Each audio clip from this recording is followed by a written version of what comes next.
A warm welcome to part 8 of the lecture on functions. For the last two lectures, we have been learning about periodic and aperiodic functions. In this lecture, we will try to wind up our discussion on that subtopic. Let me summarize what we have learned so far, particularly regarding the sum of periodic functions. The sum of two periodic functions f and g need not necessarily be periodic. As an example, we have seen the function sin x plus sin pi x, which we showed that it is aperiodic. If t and s be periods of f and g respectively, and r is a common multiple of t and s, then r is a period of f plus g, regardless of whether f and g are continuous or not continuous. However, if r is equal to the LCM of t0 and s0, where t0 and s0 are fundamental periods of the functions f and g, then r need not necessarily be the fundamental period of f plus g. We have seen an example, f equal to sin x and g equal to minus sin x, where f plus g add up to give 0, which is a constant function, and hence it does not admit a fundamental period. It brings us to an important and an interesting question, which is the following. Just like two periodic functions can add up to give an aperiodic function, is it similarly possible that two aperiodic functions add up to give a periodic function? The answer is yes. Let us see an example. Let f of x be sin x minus x and g of x be equal to x. Now, g is the identity function which we have already shown to be aperiodic. Now what about the function f, which is sin x minus x? We claim that f also is an aperiodic function, and let us prove this. We will prove this result by contradiction. Suppose f is periodic with period t, which means f of x plus t is equal to f of x for all x belonging to R, which means sin of x plus t minus of x plus t is equal to sin x minus x for all x belonging to R. But this means that sin x plus t minus sin x is equal to t for all x belonging to R. Call this equation 1. We differentiate 1 twice with respect to x to obtain the following result. Minus of sin x plus t plus sin x is equal to 0. Or in other words, sin x plus t is equal to sin x for all x belonging to R. But this immediately tells us that t is equal to 0, which is a contradiction since t is a period and hence it must be positive. Therefore, our assumption that the function f is a periodic function is false, and hence f is an aperiodic function. But if we add f plus g, we get sin x minus x plus x is equal to sin x, which is clearly a periodic function. So this is a valid example where two aperiodic functions add up to give a periodic function. Now we intend to provide a necessary and sufficient conditions on the periodic functions f and g, which assures that the sum f plus g is periodic, in the special case when f and g are non-constant and continuous. But before that, we need to make a couple of important definitions. Two non-zero real numbers a and b are said to be commensurable if a by b is a rational number. Otherwise, they are said to be incommensurable. An example of two commensurable numbers may be 1 and 2, because the ratio is 1 by 2 or 2, which is clearly a rational number. And an example of two real numbers which are incommensurable is the pair, say 1 comma root 2. If you take the ratio, you get either 1 by root 2 or root 2, which is clearly an irrational number. So with this definition, we now cite our main theorem, which is the following. Let f and g be functions from R to R such that f and g are non-constant, continuous and periodic functions with periods t and s respectively. Then f plus g is periodic if and only if t and s are commensurable. It is worth noting that this particular word IFF is not a spelling error, it's not a typo. In mathematics, IFF stands for if and only if. So this theorem basically states that if f and g are non-constant and continuous periodic functions, in that situation f plus g is periodic if and only if the periods t and s are commensurable. That is, the ratio of t by s is a rational number. We have already seen the proof of the above theorem in one direction. That is, if t and s are commensurable, that is t by s is equal to n1 by n2, then f plus g is periodic. It is worth noting that this fact is true even if f and or g is not continuous. F and g can be any general periodic functions. If their periods happen to be commensurable, then the sum of f and g will always be periodic irrespective of whether f and g are continuous or not. We shall not strive to provide a proof of the theorem in the other direction. That is, if f and g are such that f and g are non-constant continuous periodic functions such that f plus g is periodic, then the periods t and s must be commensurable. The proof of this fact will not be pursued in this course, since it requires more sophisticated ideas than what an normal engineering undergrad is usually subjected to.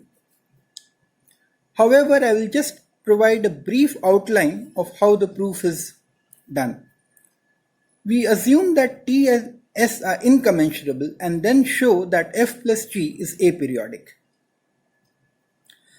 The proof critically uses the fact that if t and s are incommensurable, as we have assumed, then the set at plus bs such that a and b belong to the set of integers is what is called a dense subset of R.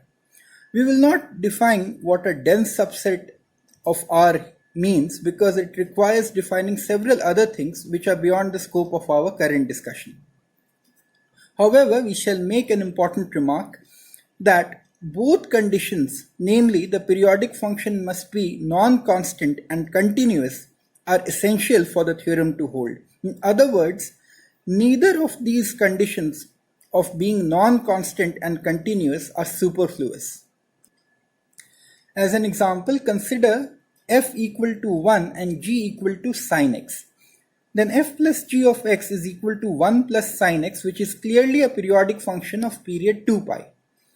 However, 2 is a period of f and 2 pi is a period of g, and clearly 2 and 2 pi are incommensurable. Still, the sum f plus g is a periodic function. This, however, does not contradict our theorem since f is a constant function. Please remember that the theorem puts a strong condition on the functions f and g that both must be non-constant and continuous. In this example, although both the functions f and g are continuous, f turns out to be a constant function and hence it does not satisfy one of the conditions in the theorem, and therefore the conclusion of the theorem does not hold good. The other condition that f and g must be continuous, as mentioned in the theorem, is equally essential. However, we shall not pursue to provide an example since it is a fairly subtle and deep issue and no straightforward simple examples are available.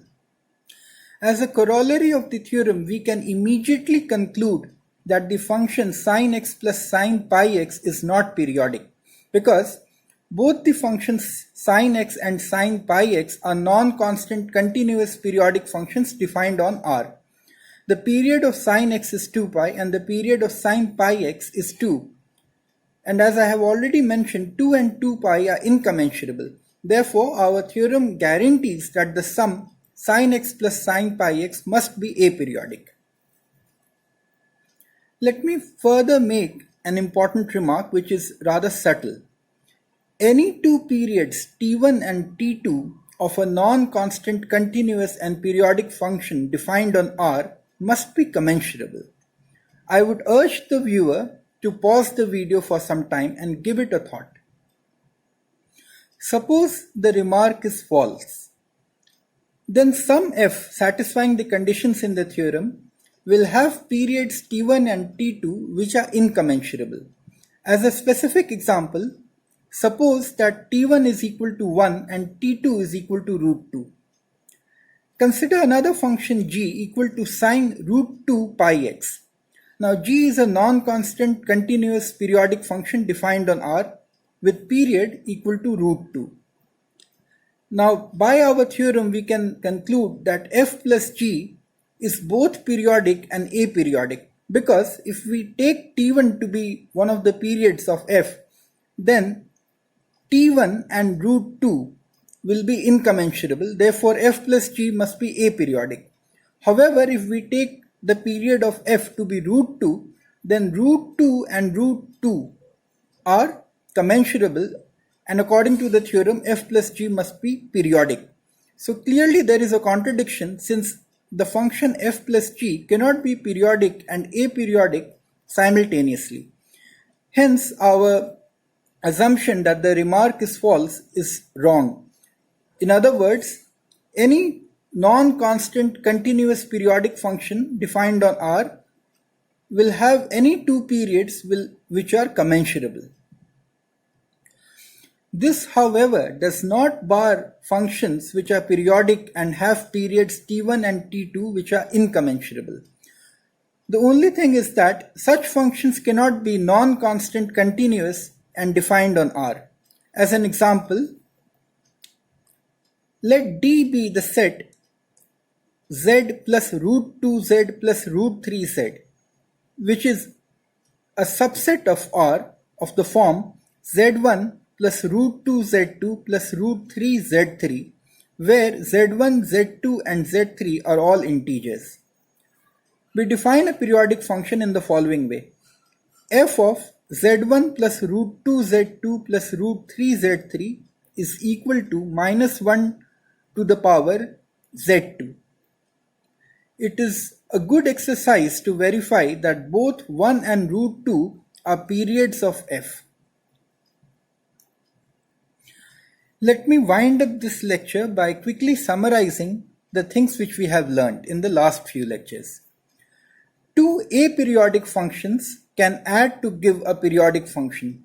For example, f is equal to sin x minus x and g equal to x. The main theorem which we have learned says the following. If periodic functions f and g defined on R are non-constant and continuous, then f plus g is periodic if and only if period of f, say t, and period of g, say s, are commensurable. As an immediate corollary, the function sin x plus sin 2x is periodic, but sin x plus sin pi x is not. It is worth noting that the above theorem does not comment on the fundamental period of f plus g. The fundamental period of f plus g need not necessarily be equal to the LCM of t0 and s0, where t0 and s0 are fundamental periods of f and g. For example, let f be equal to sin x and g be equal to minus sin x. Then f plus g is 0, which is a constant, and it does not admit a fundamental period. As another example, consider f equal to mod sin x and g equal to mod cos x. F plus g of x is mod sin x plus mod cos x. The fundamental period of f plus g, as we have shown, is equal to pi by 2. While the LCM of the fundamental periods of mod sin x and mod cos x is pi, which is not equal to the fundamental period of the sum. And finally, we made an important remark, which is, if f is a non-constant continuous periodic function on R, then any two periods of f must be commensurable. I will stop at this point. In the next lecture, we will start with the concept of limit, which is the most central concept in the whole of analysis. Thank you.